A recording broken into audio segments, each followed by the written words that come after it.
Good day everyone! Welcome sa isa na namang edisyon ng ating Kusina Serye.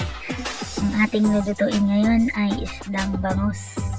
Sapagkat nag-asawa na nga ni kami sa sinigang, ay sabi ko ay ibang luto naman ng bangus. And pinirito ko ang isdang bangus, and then ginamit ko yung mga ingredients na naandito lang sa aming kusina. Pagkatapos kong prituin yung bangus, pinanasan ko lang yung bagong kawali ng tissue. Hindi ko na inugasan dahil non-stick. Nagisa na po ako ng bawang.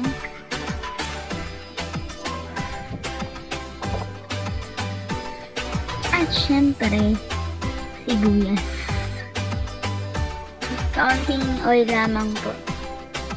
Tapos yung sibuyas, hindi ko lahat inisa. Nagtira ako ng half para panlagay mamaya.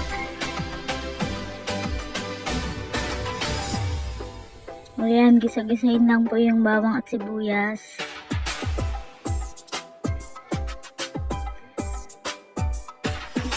At pagkatapos po niyan ay ilagay ko na yung mga pinirito kong bangus kanina. Masarap po sa bangus ay medyo crispy ang pagka-perito. Nag-add na po ako ng soy sauce. At nagdagdag din po ako dyan ng 1 glass of water. Lagyan ko ng mga seasonings, paminta, asin. And pinakulo ko po at pagkatapos nun ay nilagyan ko na ng sili.